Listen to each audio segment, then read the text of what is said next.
खबर बीजापुर से, जहां टीआई के वाहन में नक्सलियों ने विस्फोट किया है। जी हां, वाहन में थानेदार के साथ एक आरक्षक भी सवार था। थानेदार और आरक्षक दोनों ही सुरक्षित बताए जा रहे हैं, लेकिन वाहन के सामने का हिस्सा विस्फोट में उड़ चुका है।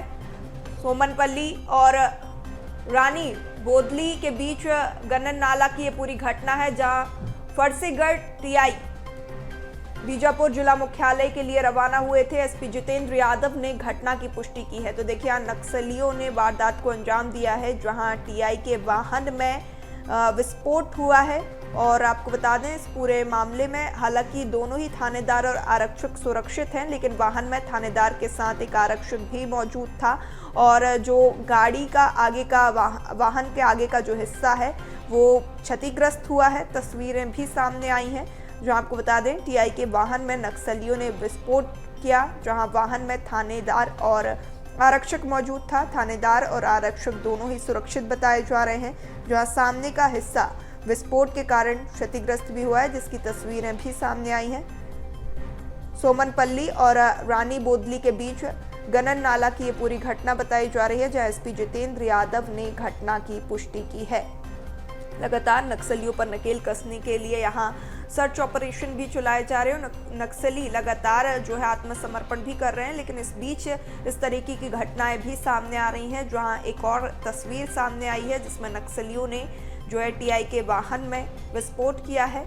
और इस पूरे मामले में आपको बता दें, वाहन के आगे का हिस्सा क्षतिग्रस्त हुआ है, जहां आपको बता दें वाहन में थानेदार और एक आरक्षक मौजूद थे, जहां दोनों ही सुरक्षित बताए जा रहे हैं। सोमनपल्ली के बीच यह हादसा, सोमनपल्ली की ये पूरी घटना, जहां एसपी जितेंद्र यादव ने पूरे मामले में घटना की पुष्टि की है। टीआई के वाहन में नक्सलियों ने विस्फोट किया है।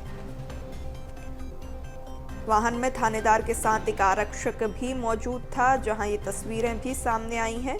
थानेदार और आरक्षक दोनों ही सुरक्षित बताए जा रहे हैं। और अब पुलिस गहनता से पूरे मामले की जांच पड़ताल में जुटी हुई है। नक्सलियों पर नकेल कसने के लिए पहले ही जो है लगातार अभियान चलाए जा रहे हैं। और इस घटना के बाद और भी सक्रिय यहाँ पुलिस, जहाँ ये घटना हुई है और यहाँ टीआई के ही वाहन में नक्सलियों ने जो है ब्लास्ट किया है, विस्फोट हुआ है। एक्सक्लूसिव तस्वीरें आप BSTV पर देख रहे हैं, जहाँ वाहन जो है क्षतिग्रस्त हो चुका है। यहाँ विस्फोट किया गया है, टीआई के वाहन में नक्सलियों ने विस्फोट किया है। चलिए, अधिक जानकारी के साथ सहयोगी विशाल गुमा से हमारे साथ फोन लाइन पे जुड़ चुके हैं। विशाल, यहाँ लगातार नक्सलियों के द्वारा आत्मसमर्पण की घटनाएं, आत्मसमर्पण की जो खबरें हैं वो तो सामने आ ही रही हैं, लेकिन इस बीच इस तरीके की तस्वीर भी सामने आती है, जहां दुस्साहस इतना बढ़ जाता है कि टीआई के वाहन में ही जो है विस्फोट होता है। मैं बिल्कुल बता दूं, छत्तीसगढ़ के बस्तर में जिस तरीके से एनकाउंटर जो है, एनकाउंटर्स में लगातार एक के बाद एक नक्सली मारे जा रहे हैं। ऐसे में नक्सली जो है लगातार एक बड़ी घटना को साजिश देने के अंजाम लगातार कर रहे थे। हालांकि बता दूं, फरसेगढ़ वो इलाका है, फरसेगढ़ घनघोर जंगल से घिरा हुआ इलाका है, नक्सल प्रभावित इलाके के नाम से जाना जाता है। रानी बोदली, आपको याद होगा, रानी बोदली में 76 जवान वहां पे शहीद हुए थे। इसके बाद भी वहां का जो इलाका है पूरी तरह से सेंसिटिव है। उसके बाद अलग अलग जगहों में नक्सल प्रभावित इलाकों में नक्सली बड़े घटनाओं को अंजाम देने की कोशिश कर रहे थे। हालांकि जानकारी मिल रही है कि आकाश मसीहा अपने वाहन में, सरकारी वाहन में बीजापुर आ रहे थे। उस दौरान लगता है नक्सलियों ने लंबे समय से वहां पर प्लानिंग कर रखा था। जैसे ही वाहन से आ रहे थे आकाश मसीहा, उस दौरान नक्सलियों ने सूझबूझ के साथ आईडी ब्लास्ट कर दिया था। हालांकि आईडी ब्लास्ट में किसी तरह से नुकसान नहीं हुआ। वाहन में बताया जा रहा है कि एक ड्राइवर और एक टीआई थाना प्रभारी। विशाल, लेकिन अगर हम इस पूरे घटनाक्रम को जोड़ के देखें तो जिस तरीके से ये पूरा विस्फोट हुआ, क्या एक संदेश देने की कोशिश नक्सलियों ने की है? क्योंकि पिछले अगर हम कुछ दिन के घटनाक्रम देखें तो बीजापुर में लगातार नक्सली जाल बिछा रहे हैं और पुलिस जवान जो है उनकी सारी साजिश को नाकाम कर रहे हैं। क्या इस तरीके का बदला लेने के लिए साजिश रची थी, या फिर इतनी बड़ी मात्रा में 30 नक्सलियों ने सरेंडर किया था, क्या उसका बदला लेने के लिए इस तरह की घटना को अंजाम दिया नक्सलियों ने?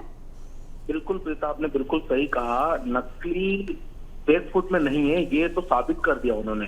लगातार आत्मसमर्पण भी कर रहे हैं, उनके जवान भी शहीद हो रहे हैं। उसके बाद सरकार के लोग या फिर उप मुख्यमंत्री की बात करें या फिर छत्तीसगढ़ के मुख्यमंत्री की बात करें तो नक्सली कह रहे हैं, वो कह रहे हैं नक्सली बैकफुट में, लेकिन नक्सली बैकफुट में नहीं है। आप देखिएगा नक्सली जो होते हैं बस्तर के आदिवासी के लोगों को ही नक्सल संगठन में जाकर शामिल हो जाते हैं। 10 मारे जाते हैं तो 15 जाकर शामिल हो जाते हैं। तो ये स्पष्ट हो गया कि आज टीआई के वाहन को एक बड़ी घटना को अंजाम देने की कोशिश की जा रही थी, मतलब सूझबूझ के साथ इस घटना को अंजाम देने की कोशिश की जा रही थी।